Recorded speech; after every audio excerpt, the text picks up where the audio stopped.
Chapter 4 of The Ordeal of Mark Twain by Van Wyck Brooks.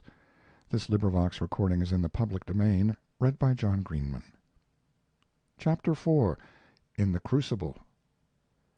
The American proposes to realize his individuality freely and fully, but so long as he is master of his person and free to choose, he considers himself satisfied, willingly consenting that some other person, better qualified or more competent, should choose in his place.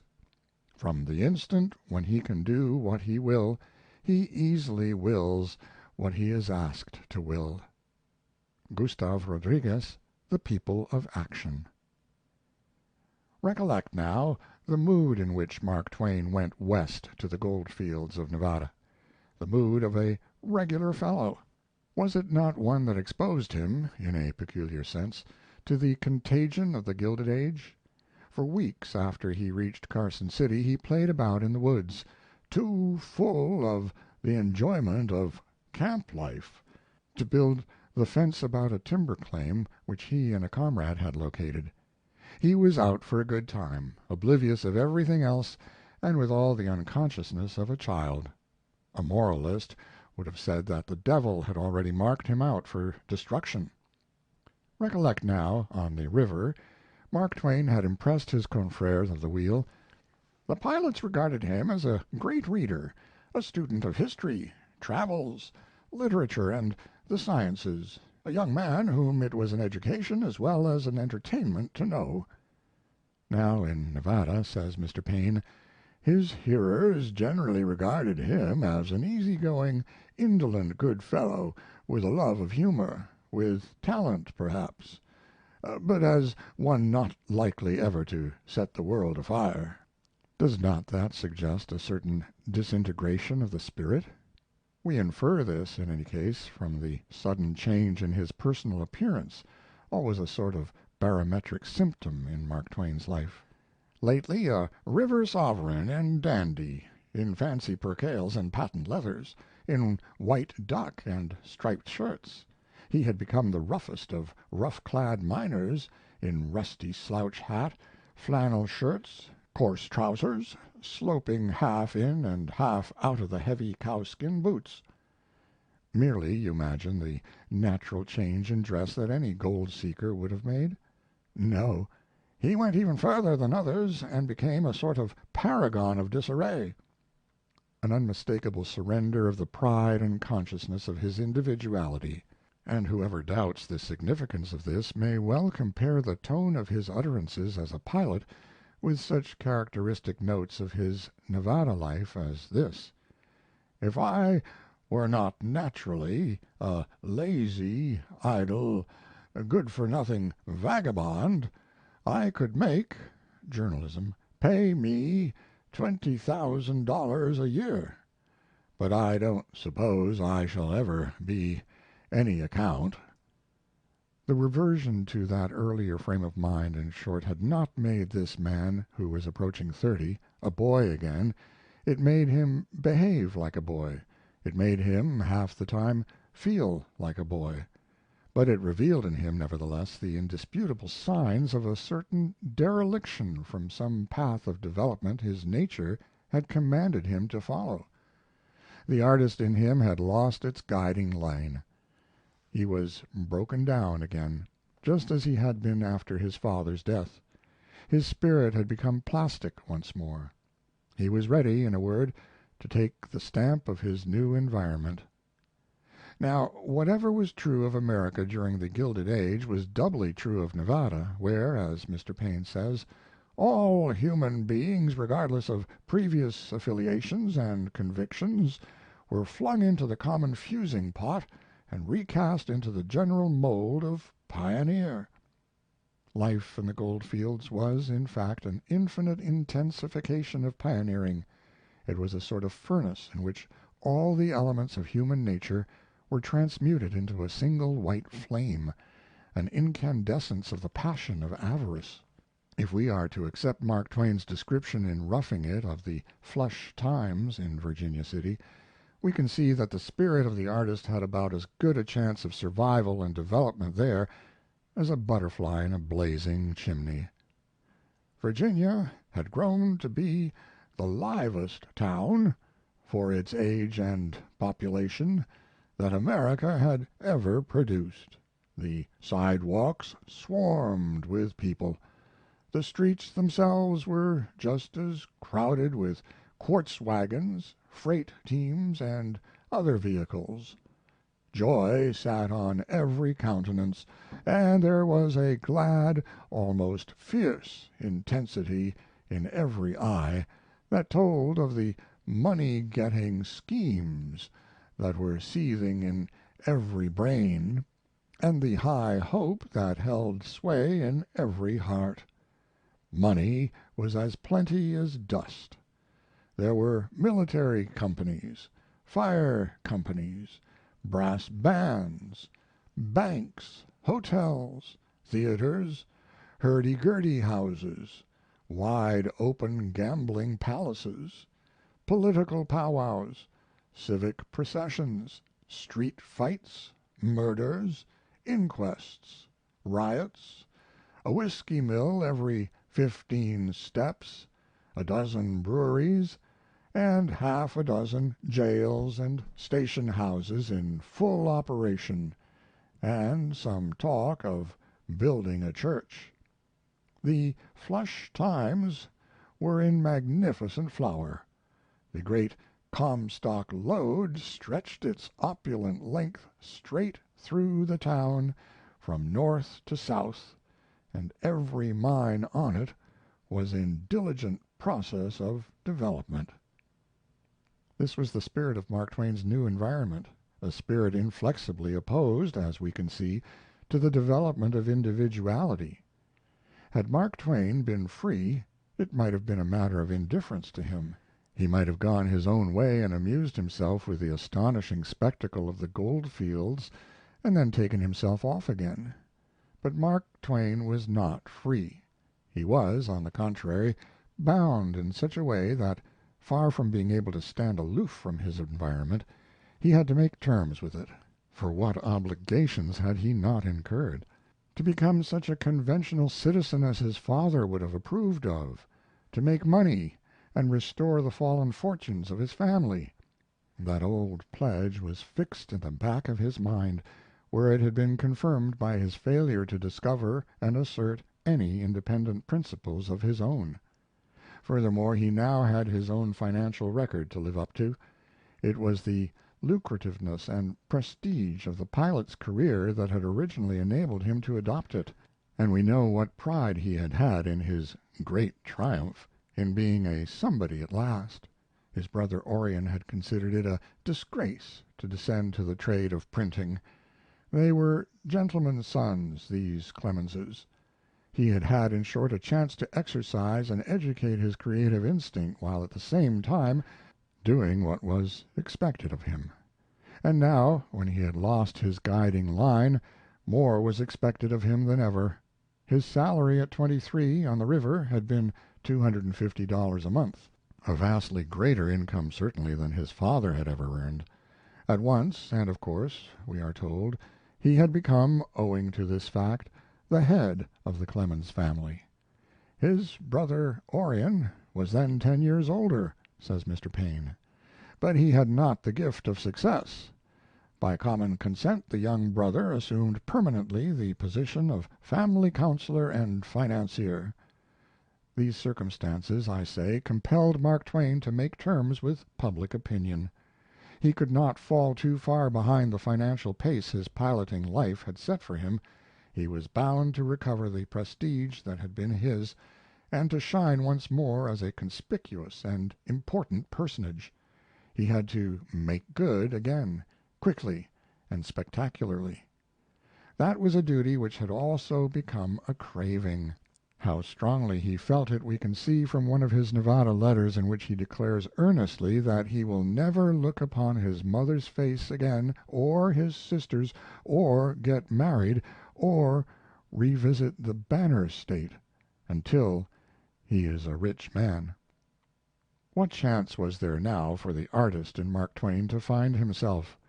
A unique opportunity had led him for 4 years into the channel of inner development through a special vocation, but it was only the indispensability of the pilot to the Mississippi River folk that had obliged them to give him such lordly freedom. No special vocation was indispensable in Nevada. Consequently, no special vocation was tolerated. There the pioneer law, of which Mr. Croly speaks, held absolute sway. The man who persisted in one job interfered with the rough good fellowship which naturally arises among a group of men who submit good naturedly and uncritically to current standards. His higher standards and peculiar ways constituted an implied criticism upon the easy methods of his neighbors, and he himself impaired the consistency of feeling upon which the pioneers rightly placed such a high value. Even if Mark Twain had been fully aware of the demands of his creative instinct, therefore, and he was anything but fully aware of them, he could not have fulfilled them now, and at the same time fulfilled his craving for wealth and prestige. Accordingly, he was obliged to acquiesce in the repression of his individuality. His frank freedom of sentiment, his love of reading, his constant desire for privacy, all those qualities that revealed his natural creative instinct, were, from the point of view of his comrades, just so many pretensions. Precisely in so far as they were different or superior, they had to be taken down. The frequency and the force of these manifestations, and the tenacity with which, up to a certain point, he persisted in indulging in them, made him, as we know, a general butt. Many and cruel, to use his own word, were the tricks his comrades played on him. Knowing his highly organized nervous system, they devised the most complicated methods of torturing him. There was the incident of the false meerschaum pipe, which cut him to the quick. This man who had been betrayed into uttering words of heartfelt gratitude. There were the diabolical monkey tricks of Steve Gillis, who, with his fiendish tendency to mischief, was always finding means to prevent him from reading. There was the famous hold up on the Divide on the night of his lecture. "Mark didn't see it our way," said one of the perpetrators of this last practical joke. "He was mad clear through." In short, every revelation of his individuality was mercilessly ridiculed, and Mark Twain was reminded a dozen times a day that his natural instincts and desires and tendencies were incompatible with pioneer life and fatal to the chances of any man who was pledged to succeed in it. That is why, though he always retaliated at first, he always yielded in the end. Meanwhile, with his creative instinct repressed, his acquisitive instinct, the race instinct that rose as the personal instinct fell, was stimulated to the highest degree. Money was so easy in Nevada that one could hardly think of anything else. "I met 3 friends one afternoon," he says in Roughing It, "who said they had been buying Overman stock at auction at $8 a foot. One said if I would come up to his office he would give me 15 feet. Another said he would add 15. The third said he would do the same. But I was going after an inquest and could not stop. A few weeks afterward they sold all their Overman at $600 a foot, and generously came around to tell me about it, and also to urge me to accept of the next 45 feet of it that people tried to force on me. These are actual facts, and I could make the list a long one and still confine myself strictly to the truth. Many a time friends gave me as much as 25 feet of stock that was selling at $25 a foot, and they thought no more of it than they would of offering a guest a cigar. These were flush times indeed." In short, in order to stand in with pioneer society, it was not enough to repress everything in you that made you different. You had to form extravagant habits, you had to treat money like water, and you had to make it. Mark Twain was not merely obliged to check his creative instinct, he was obliged to do his level best to become a millionaire. It is a significant fact, under these circumstances, that Mark Twain failed as a miner. He had good luck now and then, enough to make wealth a tantalizing possibility. He describes, though we are told with exaggeration, how he was once "a millionaire for 10 days." But he failed as a miner precisely because he was unable to bring to his new work any of those qualities that had made him so successful as a pilot. Concentration, perseverance, above all, judgment, these were the qualities that former career had given birth to. The craftsman's life had instantly matured him.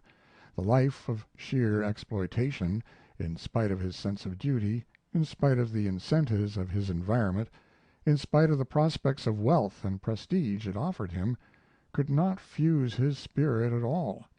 It only made him frantic and lax by turns. He went off prospecting, and with what result? "1 week of this satisfied me," he said. "I resigned." Then he flung himself into quartz mining. The letters which went from the Aurora miner to Orion, we are told, are humanly documentary. They are likely to be staccato in their movement, they show nervous haste in their composition, eagerness, and suppressed excitement. They are not always coherent. They are seldom humorous, except in a savage way. They are often profane. They are likely to be violent. Even the handwriting has a terse look. The flourish of youth has gone out of it. Altogether they reveal the tense anxiety of the gambling mania. Then the pendulum swings to the other extreme. He is utterly disgusted and has but one wish, to give up everything and go away. "If Sam had got that pocket," said one of his comrades of his last exploit, "he would have remained a pocket miner to the end of his days." But he would have got it if he had been able to bring to the situation any of the qualities he would have brought to a critical situation on the Mississippi. It is quite plain that he failed simply because he did not care enough about money, merely as money, to succeed. His real self, the artist, in short, could not develop, and yet, repressed as it was, it prevented him from becoming whole-heartedly anything else. We shall see this exhibited throughout the whole of Mark Twain's business life. So here was Mark Twain face to face with a dilemma. His unconscious desire was to be an artist, but this implied an assertion of individuality that was a sin in the eyes of his mother and a shame in the eyes of society.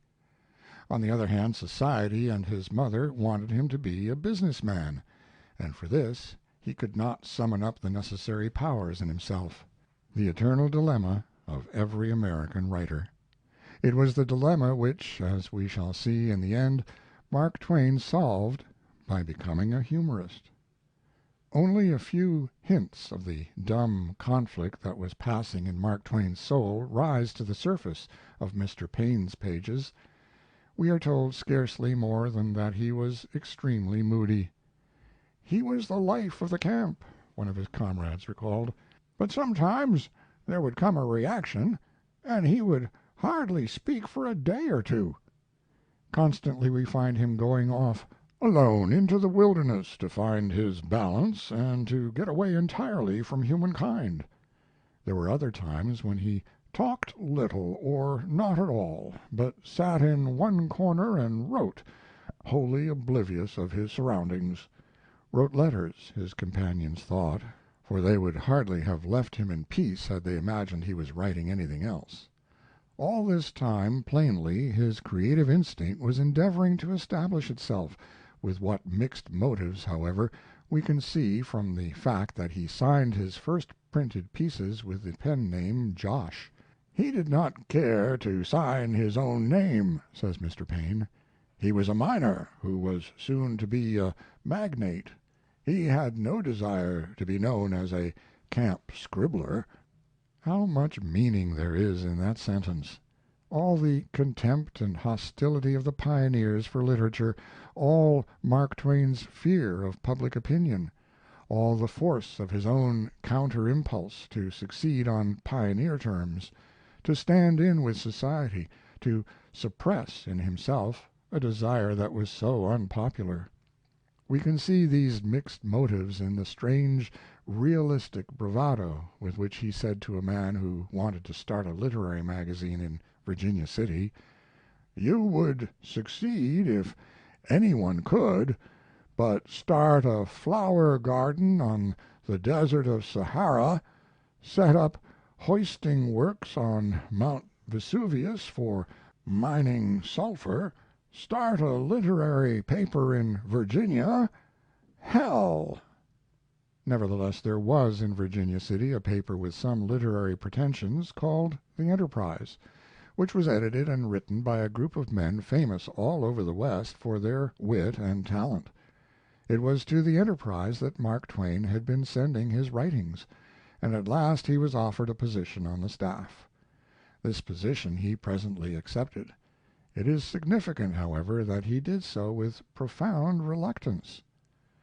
Assuming, as we are obliged to assume, that Mark Twain was a born writer, it is natural to suppose that he would have welcomed any opportunity to exchange his uncongenial and futile life as a miner for a life of literary activity and associations. He would naturally have gravitated toward such people as the Enterprise group. That he did so is proved by his constantly courting them as a contributor. But committing himself by accepting their offer of a position was quite a different matter, in spite of the fact that they, as happy-go-lucky journalists, were in perfectly good standing with the rest of the pioneers. "Everybody had money.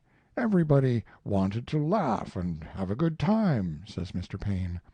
"The Enterprise, Comstock to the backbone, did what it could to help things along." Certainly Mark Twain could not have thought he would be losing caste by connecting himself with an institution like that.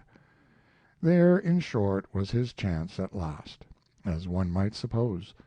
And how did he receive it? "In Roughing It," says Mr. Paine, "we are led to believe that the author regarded this as a gift from heaven, and accepted it straightway. As a matter of fact, he fasted, and prayed a good while over the call, and it was only when the money situation had become truly desperate, and he had lost all hope of making his way as a miner, that he accepted it. Before binding himself he set off at midnight, alone and on foot, for a 70-mile walk through uninhabited country. He had gone into the wilderness," says Mr. Paine, "to fight his battle alone." And we are told that he came out again 8 days later with his mind still undecided. How different that all is from the mood in which he had entered upon his piloting career! There had been no hesitation then. He had walked forward with clear eye and sure foot, like a man registering an inevitable choice of his whole soul. Now he has to battle with himself, and the step he finally takes has, to my sense, the strangest air of a capitulation. He walked all the way from Aurora to Virginia City, 130 miles, drifting into the Enterprise office, worn and travel-stained, we are told, on a hot, dusty August day.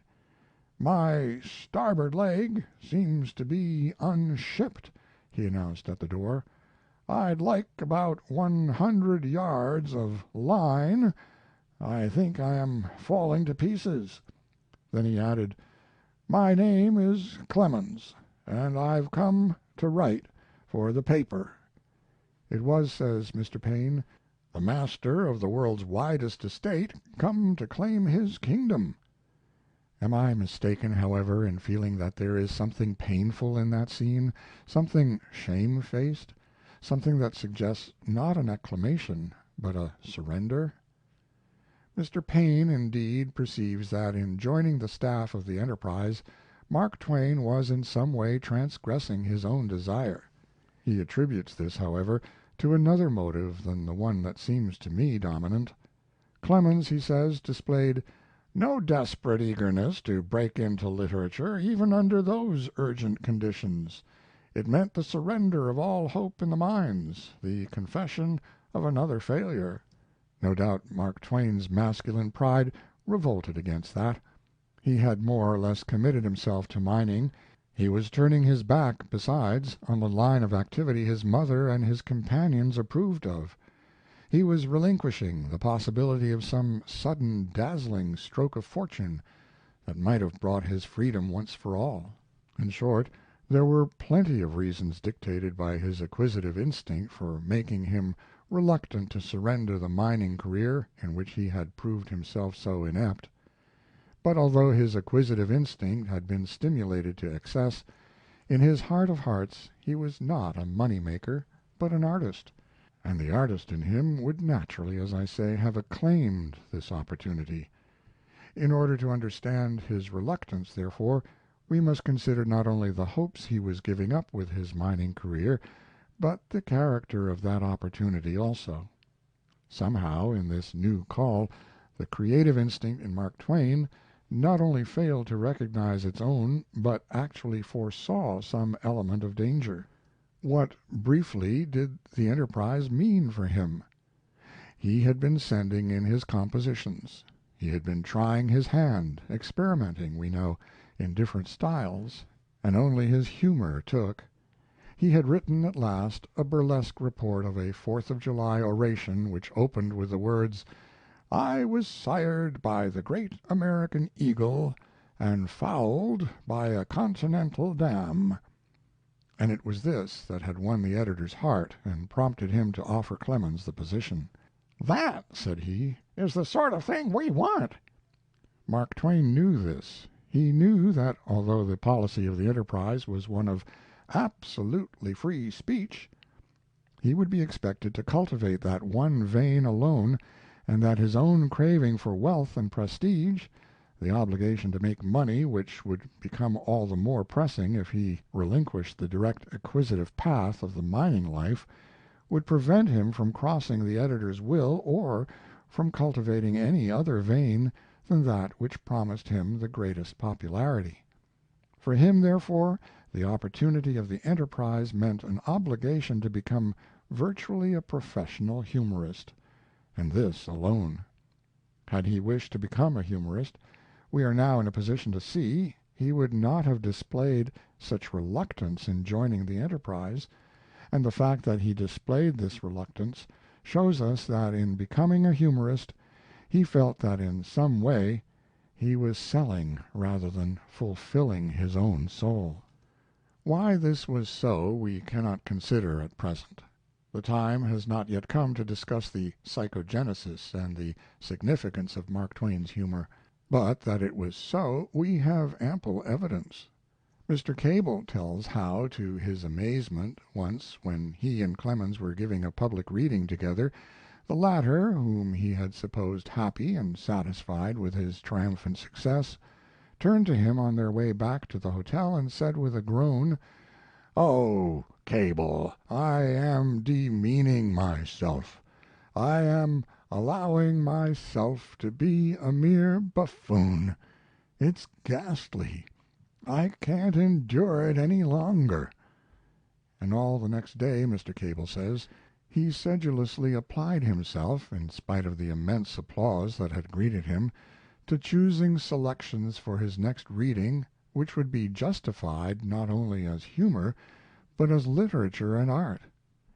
This is only one of many instances of Mark Twain's lifelong revolt against a role which he apparently felt had been thrust upon him.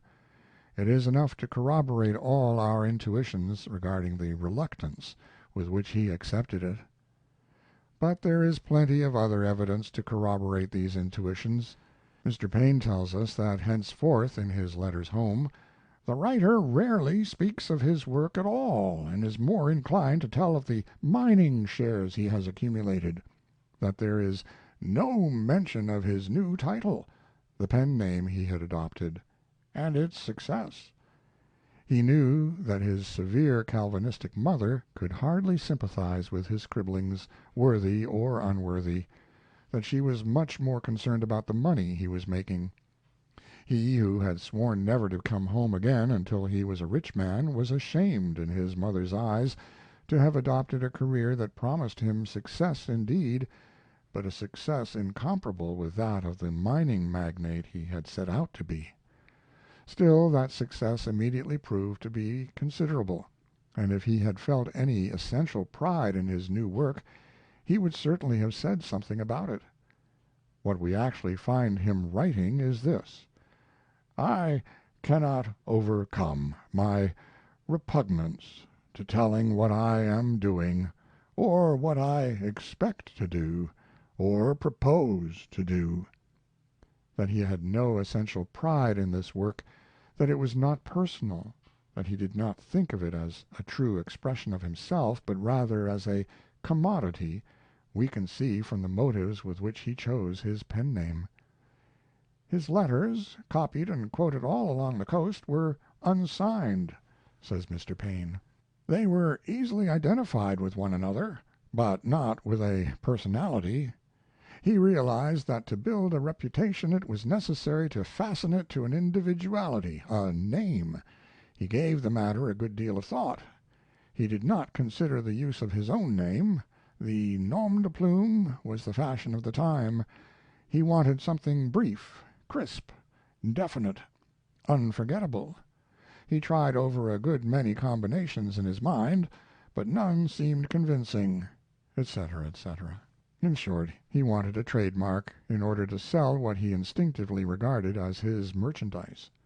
And the fact that the pen name was the fashion of the time, in pioneer circles especially, observe, simply argues that all the other writers in the West were in a similar case. The pen name was a form of protective coloration for men who could not risk in their own persons the odium of the literary life, and it is an interesting coincidence that Mark Twain, in the pilot's vocabulary, implied safe water. We shall see later how very significant this coincidence was in Mark Twain's life. What we observe now is that he instinctively thought of his writing as something external to himself, as something of which he was proud only because it paid. It is quite plain, then, that far from having found himself again, as he had once found himself on the Mississippi, Mark Twain had now gone astray. He had his ups and downs. His success, however prodigious, was intermittent. But whether he was up or whether he was down, he was desperately ill at ease within. His letters and memoranda show all the evidence of a bad conscience. Hear him in San Francisco. We have been here only 4 months, yet we have changed our lodgings 5 times. We are very comfortably fixed where we are now, and have no fault to find with the rooms or the people. But I need change, and must move again. Whatever else that incessant, senseless movement may mean, it is certainly not the sign of a man whose work absorbs him, whose nature is crystallizing along its proper lines. Home again, he notes in his journal, after those weeks of respite in the Sandwich Islands. No, not home again, in prison again, and all the wild sense of freedom gone. The city seems so cramped and so dreary with toil and care and business anxiety. God help me, I wish I were at sea again. Work, writing, had become in his eyes identical with toil. Clemens once declared he had been so blue at this period, says Mr. Paine, that one morning he put a loaded pistol to his head, but found he lacked courage to pull the trigger. And observe, finally, what he writes to his mother from New York as he is about to start on the Quaker City excursion which is to result in The Innocents Abroad and his great fame. There are two letters, written within the same week of June, 1867. The eagerness of his youth does not suffice to explain their agitation. In the first he says, "I am wild with impatience to move, move, move. Curse the endless delays. They always kill me. They make me neglect every duty, and then I have a conscience that tears me like a wild beast. I wish I never had to stop anywhere a month." The second is even more specific. "I am so worthless that it seems to me I never do anything or accomplish anything that lingers in my mind as a pleasant memory. My mind is stored full of unworthy conduct toward Orion and toward you all, and an accusing conscience gives me peace only in excitement and restless moving from place to place. You observe that under a cheerful exterior I have got a spirit that is angry with me and gives me freely its contempt." The reason he assigns for this frame of mind is wholly unacceptable.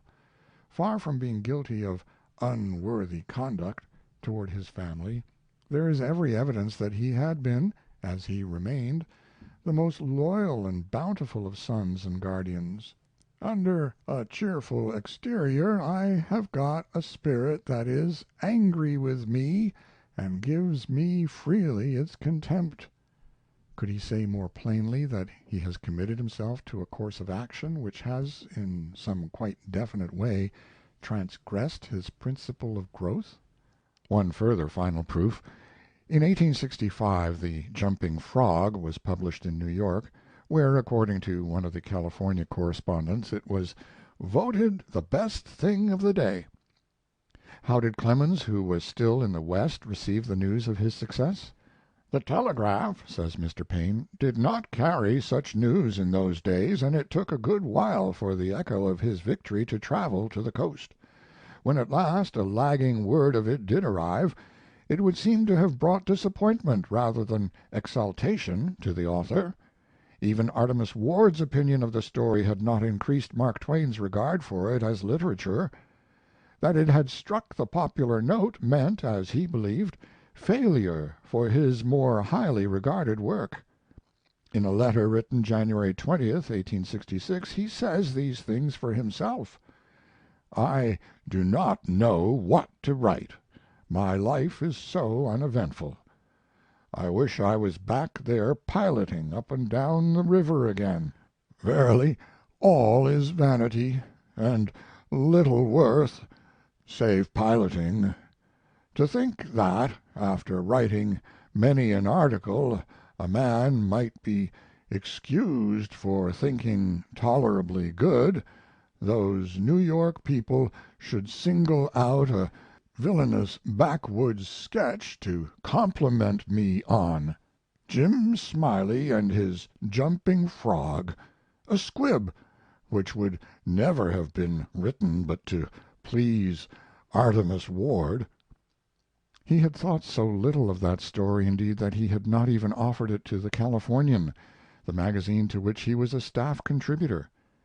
"He did not," says Mr. Paine, "regard it highly as literary material." We can see in that letter the bitter prompting of his creative instinct, in rebellion against the course he has drifted into. We can see how his acquisitive instinct, on the other hand, forbids him to gainsay the success he has achieved. "I am in for it," he writes to his brother. "I must go on chasing phantoms until I marry. Then I am done with literature and all other bosh, that is, literature wherewith to please the general public. I shall write to please myself then." Marriage, he says to himself, is going to liberate him, this poor, ingenuous being. this divided soul who has never been able to find any other criterion than that of an environment which knows no criterion but success. His destiny, meanwhile, has passed out of his own hands. That is the significance of the victory of the Jumping Frog. As Mr. Paine says, with terrible unconscious irony, "The stone rejected by the builder was made the corner stone of his literary edifice." So much for Mark Twain's motives in becoming a humorist. He had adopted this role unwillingly, as a compromise, at the expense of his artistic self respect, because it afforded the only available means of satisfying that other instinct which, in the unconsciousness of his creative instinct, had become dominant in him, the gregarious, acquisitive instinct of the success loving pioneer. And what a corroboration that instinct now received! Was ever a choice more thrillingly ratified by public opinion? "Limelight and the center of the stage," says Mr. Paine, "was a passion of Sam Clemens' boyhood, a love of the spectacular that never wholly died. Like Tom Sawyer, he loved the glare and trappings of leadership." The permanent dream of his childhood, indeed, had been to become "something gorgeous and active, where his word, his nod even, constituted sufficient law." Here we see exhibited what Alfred Adler calls the masculine protest, the desire to be more than manly in order to escape the feeling of insecurity, for Mark Twain, who was a weak child, could never have survived in the rough and tumble of Hannibal life if he had not exerted his imagination and prevailed over his companions by means other than physical. This dream had been fulfilled in his piloting career, which was at once autocratic and spectacular. United now, a deep craving to shine, with his other desire to make money, to please his family, to "make good" in pioneer terms, it received a confirmation so prodigious that the despised, rejected, repressed, inarticulate poet in Mark Twain was immediately struck dumb, and his doubts and chagrins and disappointments were lulled to rest. Already in Nevada Mark Twain had been pointed out as one of the sights of the territory. His sayings were everywhere repeated on the streets. Tom Sawyer was walking the stage and "reveling in his power." Crashes of applause greeted his platform sallies. "The Comstock, ready to laugh," says Mr. Paine, "found delight in his expression and discovered a vast humor in his most earnest statements." The opera houses of the mining towns, wherever he went, were packed at $2 a seat. His improved dress and increased prosperity commanded additional respect. He had acquired, in short, a new and lucrative profession at a bound, and before he went East, and owing to the success of the Jumping Frog, those about him were inclined to regard him, in some degree at least, as a national literary figure, and to pay tribute accordingly. When he set out on the voyage of the Quaker City he found himself billed as an attraction, with General Sherman and Henry Ward Beecher. But this was only a faint promise of the glory that was to follow the publication of The Innocents Abroad. It was his second book, his profits were $300,000, and it brought him into instant and intimate contact with the most distinguished people in America. Besides this, it brought him the recognition of the Atlantic Monthly. It brought him offers of political preferment, a diplomatic position, the postmastership of San Francisco, with a salary of $10,000 a year, a choice of 5 influential offices in California, anything he might be disposed to accept. "They want to send me abroad as a consul or a minister," he writes from Washington. Judges pledge the President's appointment. Senators guarantee the confirmation of the Senate. It brought him presently a tremendous reception from "the brains of London, assembled at the annual dinner of the Sheriffs of London, mine being, between you and me," he writes to his publisher, "a name which was received with a flattering outburst of spontaneous applause when the long list of guests was called." It brought him an offer from at least one magazine of $6,000 cash for 12 articles of any length and on any subject.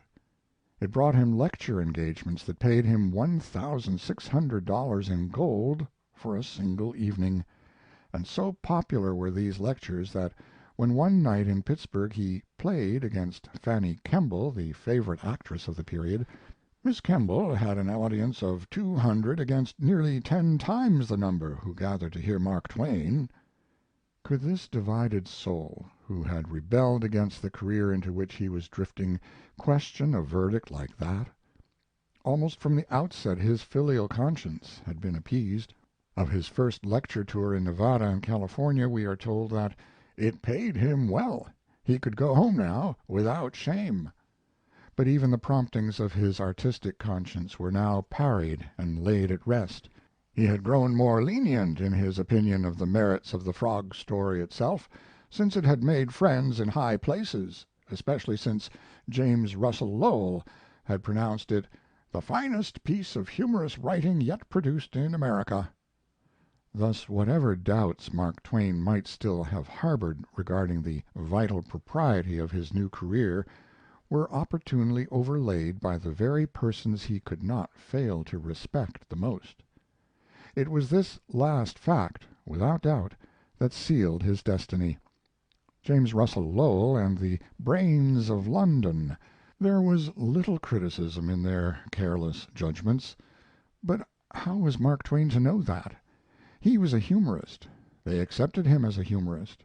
They had no means of knowing that he was intended to be something else, that he really wished to be something else.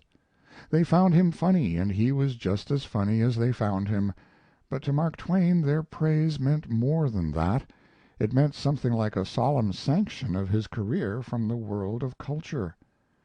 "Certainly," says Mr. Paine of one of his first triumphal visits to London, "certainly he was never one to give himself airs, but to have the world's great literary center paying court to him, who only 10 years before had been penniless and unknown, and who once had been a barefoot Tom Sawyer in Hannibal, was quite startling." Innocent barefoot boy! As if the true forces of criticism ever operated in the presence of a visiting foreigner.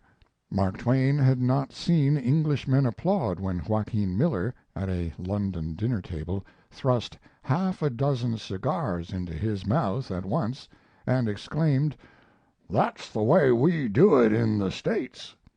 He didn't know how much the tribute was a tribute to his oddity, his mere picturesqueness. He didn't know that he was being gulled, and partly because he wasn't, because the beautiful force of his natural personality would have commanded attention anywhere, because, also, the brains of London, the brains of Guildhall banquets, are not too discriminating when it comes to laughter and tears with slow music or books like The Innocents Abroad. But Mark Twain's was not the mind to note these subtle shades. What he saw was that he was being heartily slapped on the back, in no too obviously patronizing way, by the people who really knew, whose judgment could really be trusted. Yet England, as a matter of fact, so far as he was concerned, was simply countersigning the verdict of America. For if, observe, Mark Twain's first counselors at home had been plain men of business, with an eye single to returns in cash, he might have seen a light and made a stand against the career of self-exploitation into which he was drifting. It would not have been easy, from the moment when the Jumping Frog had set all New York in a roar.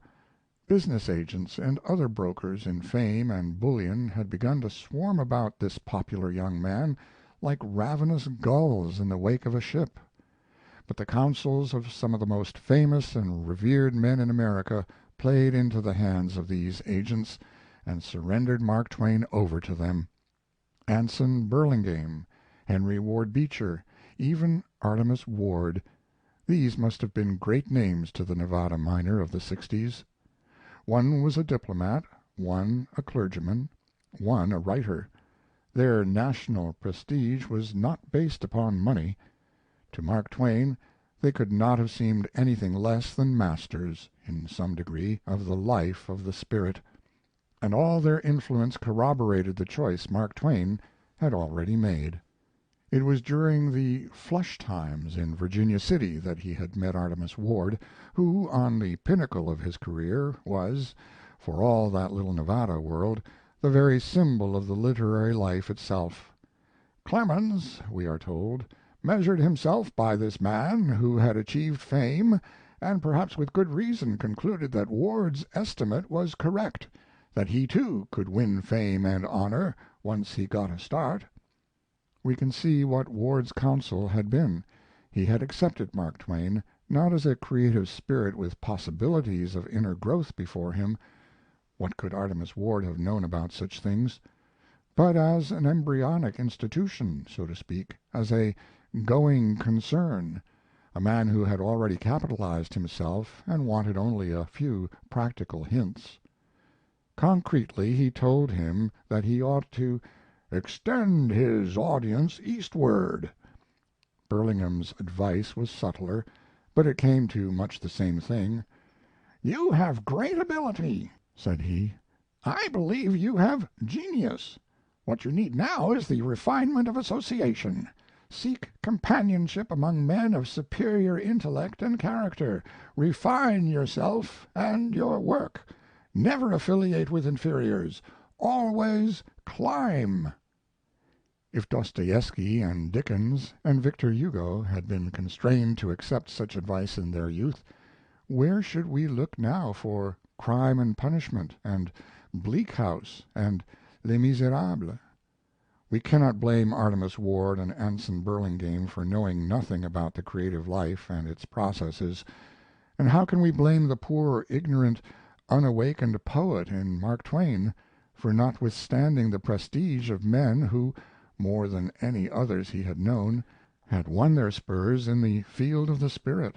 Even if it had not already been too late, there were probably not 10 souls in all America capable of so divining the spirit of this lovable child as to have said to him, "You are right in wishing to repudiate that line of least resistance. Put money and fame, superiors and inferiors, out of your mind. Break your ties now, and, instead of climbing, descend into life and into yourself."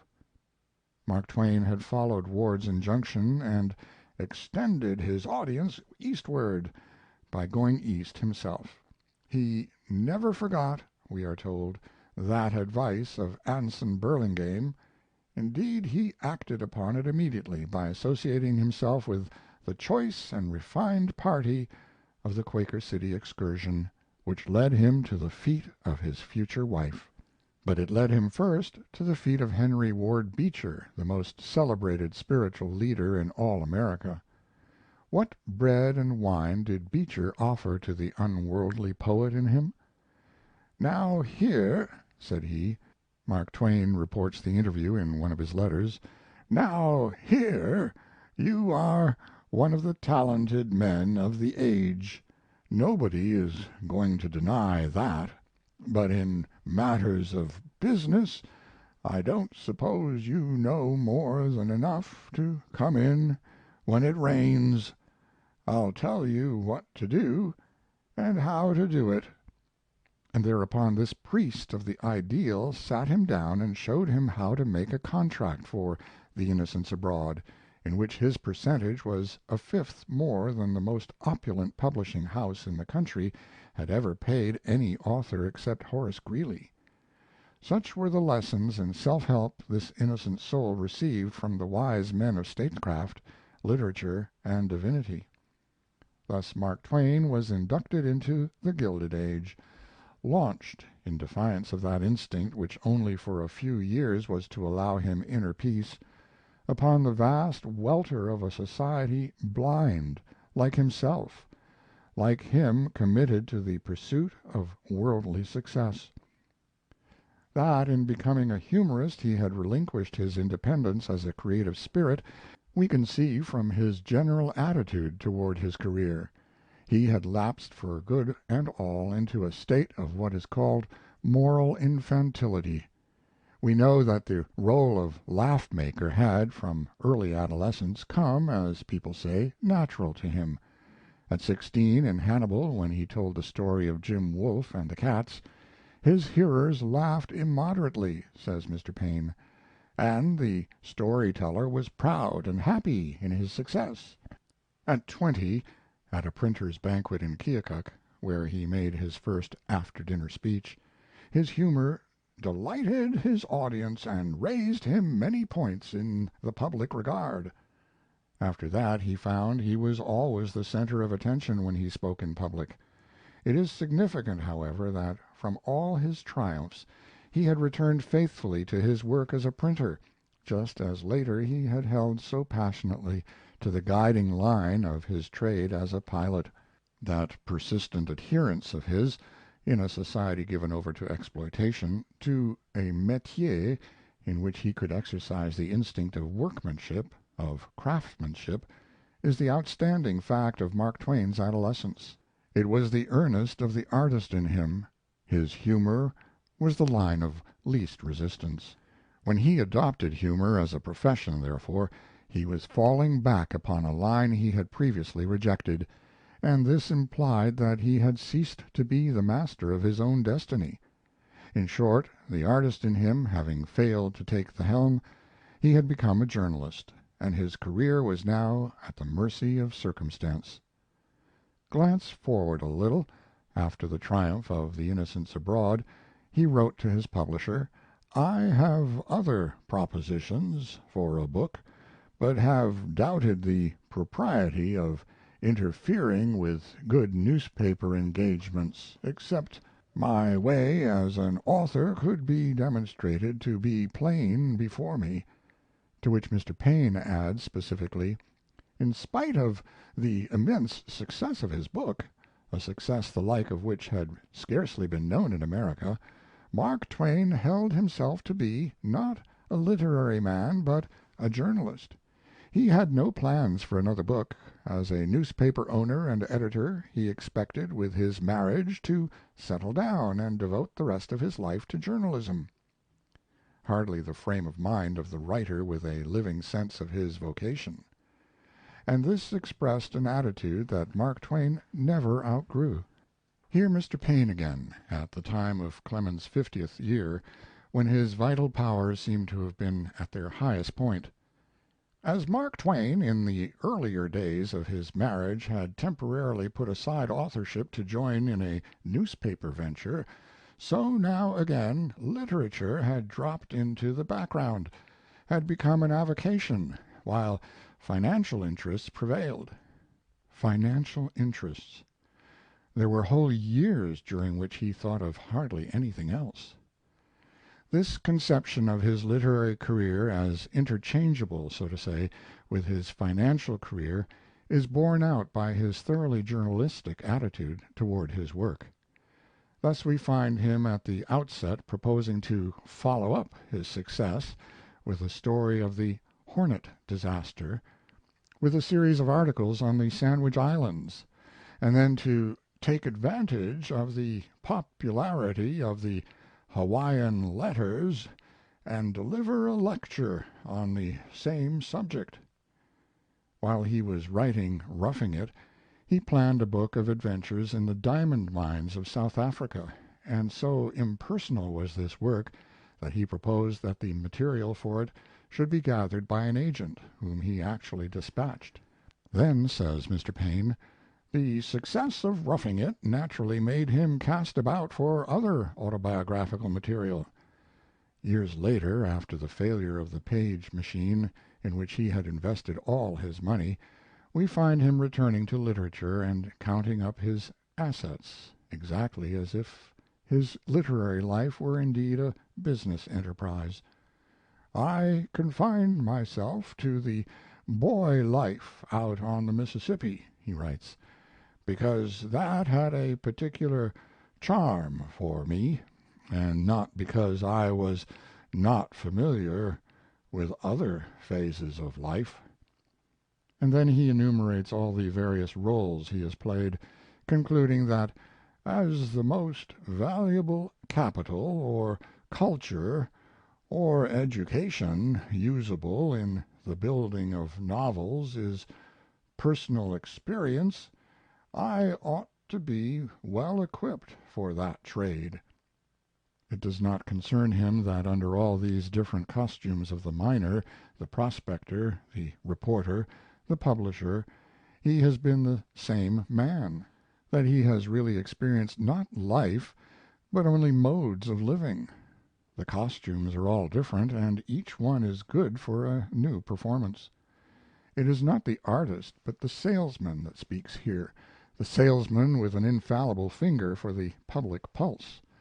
No more lectures in churches, he tells his agent Redpath. People are afraid to laugh in a church.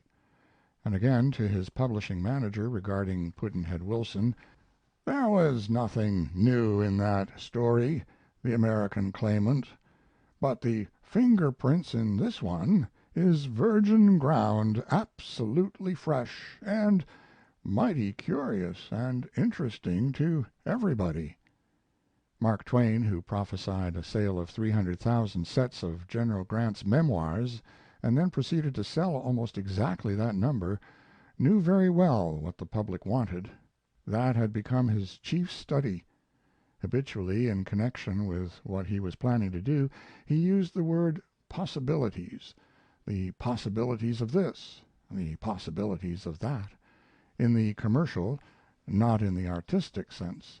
He appears always to have been occupied with the promise of profit and reputation, a theme contained for him, never with its elements of artistic interest and value.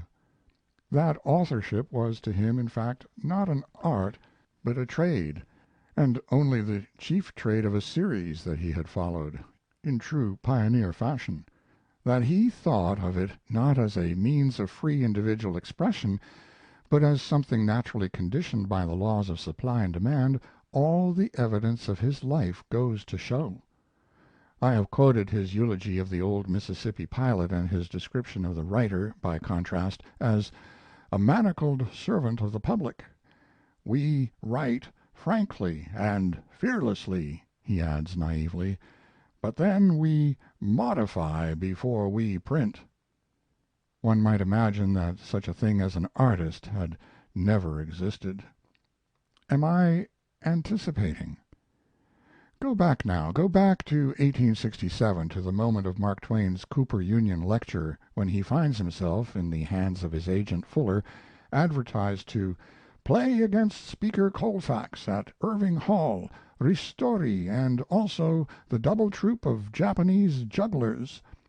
Mark Twain hesitates. Fuller is obdurate.